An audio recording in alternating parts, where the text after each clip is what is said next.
maintenant donc passer à la correction de l'exercice 3 de cette fiche. Je vous rappelle en plus qu'il y avait une petite erreur, c'est que là les arêtes DC et DA elles sont en pointillés, puisque sinon il y a un problème. Donc ça, là vous devez le rectifier sur votre fiche. Et donc on va construire donc la section de la pyramide par le plan KLM et ensuite l'intersection des plans SAB et SDC. Donc ça c'est vraiment quelque chose qui est plutôt agréable à faire. On va faire les choses les plus évidentes. Donc la section du plan KLM sur les faces de la pyramide, donc ça c'est évident. Première, ensuite deuxième, donc c'est ici mais en pointillé.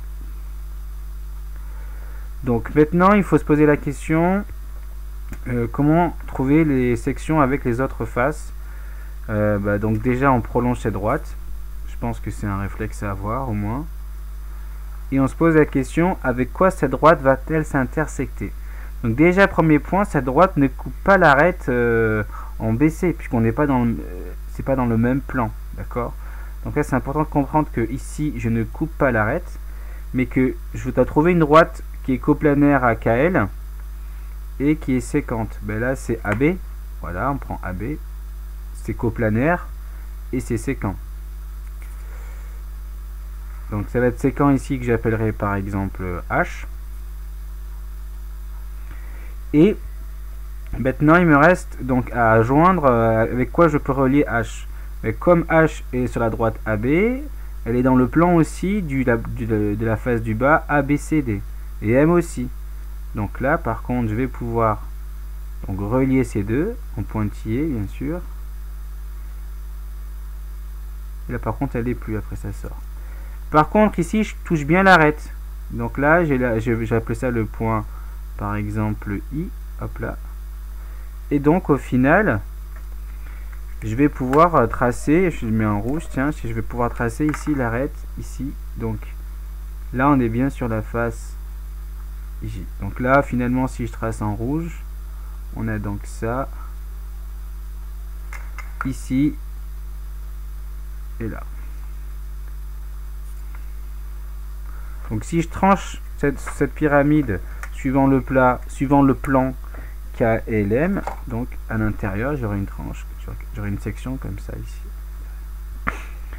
Maintenant il faut construire l'intersection des plans SAB et SDC. Là on va utiliser le théorème du toit, puisque donc on sait déjà dire que les plans donc SAB inter SDC, ces deux plans ils ont un point commun qui est S, d'accord? Donc S appartient à l'intersection et les plans ne sont pas confondus, d'accord? SAB n'est pas différent du plan SDC puisqu'on a une pyramide. Ça c'est par les hypothèses. Donc on en déduit que SAB inter SDC sont séquents en une droite. Ok.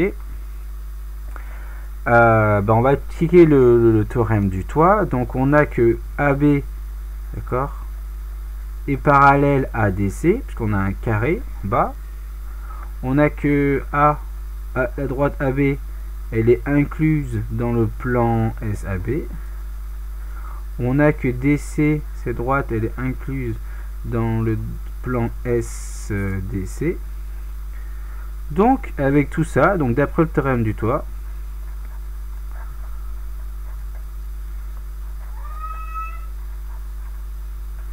ma droite delta que je cherche, elle est parallèle à AB, mais aussi delta, elle est parallèle à DC. Donc il me suffit de tracer la parallèle à la droite AB ou la droite DC.